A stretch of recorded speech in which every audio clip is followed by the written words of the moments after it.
gotta be careful the way I say this. They're gonna try to ethnically cleanse Gaza. Yep. I mean, I don't use that term lightly, okay? Before Charlie Kirk was killed, he said Charlie Kirk fears that Israel will kill him if he continues ahead, providing space for Israel critics. Charlie kind of starting to question the amount of influence that Israel has in U.S., not only domestic politics, but foreign politics as well. I just don't think we should go to war with Iran. Is a nuclear weapon Iran a threat to America? Probably, could be. It's a threat to Israel, but is it a threat to America?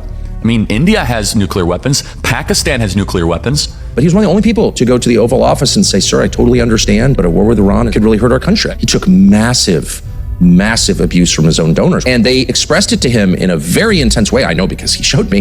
He's talking about October 7th possibly being an inside job. I still have the same gut instinct that I did initially. I find this very hard to believe. I've been to that Gaza border. He starts to question whether Jeffrey Epstein was an Israeli Mossad agent. Epstein, with his little friend Ghislaine and Ghislaine's father, Robert Maxwell, who is obviously a spy of the Israeli intelligence agencies.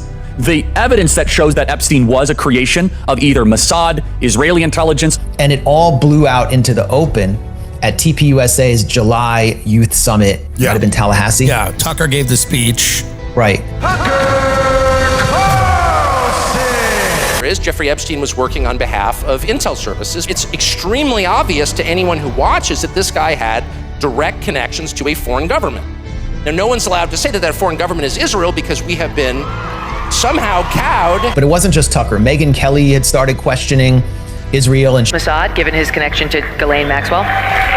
Comic Dave Smith, who, like myself, is a Jewish anti-Zionist. But there's no reason why we even have to be enemies with Iran. This is Israel's problem. We don't need to be involved in this. Sorry, we got our own issues here. The crowd was cheering in this cathartic way. Then Tucker comes out, says, you should have your citizenship yanked if you fight for a foreign army. How can somebody pledge allegiance to two countries at the same time? Obviously, that's absurd. And I know you're speaking about Israel. I think anybody, by the way, who serves in a foreign military should lose his citizenship immediately. There are a lot of Americans who've served in the IDF. They should lose their citizenship. After that, he started getting publicly attacked. Ben Shapiro and Mark Levin, the two biggest Zionist enforcers in the media. Laura Loomer, we all know who she is. She publicly attacked Charlie Kirk and said he basically had to step down. Honestly, the way you are treating me is so repulsive. I have text messages, Megan, calling me an anti-Semite. There's another article out in the Times of Israel today. I could read it on air. I was just reading before I got on. Charlie, what are you doing? Like, why are you,